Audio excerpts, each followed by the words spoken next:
Hi friends, good morning. This is Murugeswari from மினர்ஸ்டிங். இன்றைக்கி நம்ம எந்த ப்ராடக்ட்டை பற்றி பார்க்க போகிறோம் அப்படின்னா கேவா கைப்போ போஹா. இந்த போஹாவோட நெட் குவான்டிட்டி 80 கிராம். இந்த போஹா ஃபுட் ப்ராடக்ட் வந்து நமக்கு 100% நேச்சுரலாக மேனுஃபேக்சரிங் பண்ணி கொடுத்துருக்காங்க. அது மட்டும் இல்லாமல் இந்த ப்ராடக்ட் 100% வெஜிடேரியனும் கூட.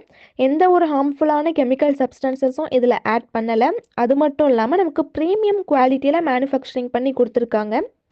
இந்த போஹா வந்து நமக்கு ஸ்டீம்டு, அதாவது நீராவியால் வேக வச்ச வெங்காயம் மசாலா, அது மட்டும் இல்லாமல் மூலிகைகள் வச்சு செஞ்சு அது கூட தட்டையான அரிசியை வச்சு நமக்கு இது மேனுஃபேக்சரிங் பண்ணியிருக்காங்க.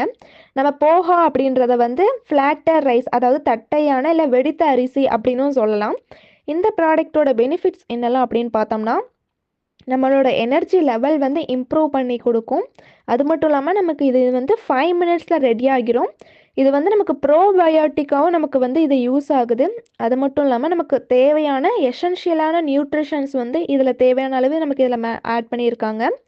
அது மட்டும் இல்லாமல் இதில் வந்து கார்போஹைட்ரேட், கால்சியம், விட்டமின், அது மட்டும் இல்லாமல் நமக்கு தேவையான ஆன்டி ஆக்சிடென்ட் லெவலுமே வந்து தேவையான அளவும் கொடுத்துருக்காங்க. இதில் வந்து கலோரி, அதாவது நமக்கு தேவையில்லாத கலோரிகள் வந்து லோ லெவலில் தான் இருக்கும். நமக்கு அயான் சோர்ஸ் வந்து அதிகமாகவே இருக்கும். ஈஸியாக டைஜஸ்ட் ஆகிரும். நம்மளோட பிளட் சுகர் லெவலை வந்து லோ பண்ணி கொடுக்கறதுக்கு வந்து உதவியாக இருக்குது. அதாவது டயாபெட்டிஸ் பேஷண்ட்டுக்கு வந்து இது ஒரு பெஸ்ட் ஃபுட்டாக கூட எடுத்துக்கலாம். பிரேக்ஃபாஸ்ட்டாகவும் எடுத்துக்கலாம், அப்படி இல்லை ஈவினிங்கில் டின்னருக்கு கூட இதை நம்ம வந்து எடுத்துக்கலாம்.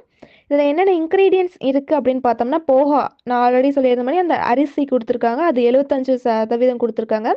அடுத்து சன்ஃப்ளவர் ஆயில், அடுத்து கடலெண்ணெய், அடுத்து try onion flakes, sugar, salt, green chilli பச்சை மிளகா, அப்புறம் காஞ்ச மிளகா ரெட் சில்லி ஃப்ளேக்ஸ், கறி லீவ்ஸ்னால் கொத்தமல்லி, கருவேப்பிலை, அடுத்து மஸ்டர்ட், அதாவது கடுகு, சீரகம், ஸ்பைசஸ், அது மட்டும் இல்லாமல் மஞ்சள், fennel, ginger, lemon juice, black pepper, acidity regulator, natural mixed tocopherol, Arjuna, ashwagandha and dry amla powder. Amla powder அப்படின்னா மலை நெல்லிக்காய், காய்ந்த மலை நெல்லிக்காய் பவுடரும் இதில் நம்மளுக்கு வந்து ஆட் பண்ணியிருக்காங்க.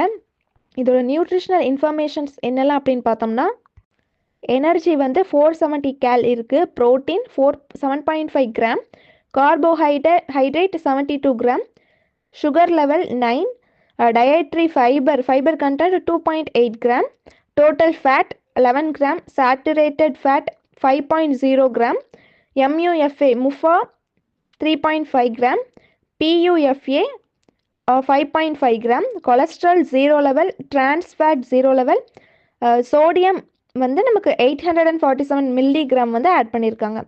இதை வந்து நம்ம எப்படி யூஸ் பண்ணலாம், எப்படி இதை இப்போ ப்ரிப்பேர் பண்ணலாம் அப்படின்னு பார்த்தோம்னா, நமக்கு வந்து அந்த போஹா பேக்கெட்டை வந்து மேலே உள்ள கண்டென்ட்டை வந்து நம்ம கட் பண்ணிவிட்டு அதில் வந்து நமக்கு ஸ்பூனும் கொடுத்துருவாங்க. அதை ரிமூவ் பண்ணிவிட்டு அந்த பவுச்சை ஓப்பன் பண்ணி நமக்கு வந்து தேவையான அளவு, அதாவது 80 ml நல்லா பாயில் பண்ண வாட்டரை வந்து நமக்கு அந்த பேக்கெட்லேயே வந்து மார்க் பண்ணியிருப்பாங்க, இந்த அளவுக்கு தான் தண்ணி ஊற்றணுன்ட்டு. அந்த மாதிரி அந்த மார்க் பண்ணியிருக்க அளவு, அதாவது 80 ml தண்ணி, கொதிக்கிற தண்ணியை வந்து அதை நம்ம ஊற்றணும். ஊற்றிட்டு நமக்கு ஜிப் லாக் பண்ணிவிட்டு ஒரு 5 நிமிஷம் வந்து நம்ம அதை ரெஸ்ட்டில் விட்டுறணும், எதுவுமே பண்ணக்கூடாது. 5 நிமிஷத்துக்கு அப்புறம் அதை நம்ம ஓப்பன் பண்ணி ஸ்பூனை வச்சு நம்ம நல்லா மிக்ஸ் பண்ணிட்டோம் அப்படின்னா ரெடி ஆகிரும். இதில் நம்ம கரெக்டான அளவு தண்ணி ஊற்றணும், அதுதான் இம்பார்ட்டண்ட். ஒருவேளை எக்ஸ்ட்ராவோ இல்லை கம்மியாகவோ ஊற்றணும் அப்படின்னா நம்மளோட டேஸ்ட் வந்து மாறிடும். இந்த போஹா வந்து நமக்கு எடுத்துக்கும் போது நமக்கு வந்து ஹெல்த்தும் கிடைக்குது, சேம் டைம் டேஸ்ட்டும் கிடைக்குது. இந்த மாதிரி யூஸ்ஃபுல்லான வீடியோஸை பார்க்க மறக்காமல் நம்ம சேனலை சப்ஸ்கிரைப் பண்ணி வச்சுக்கோங்க. Thank you friends.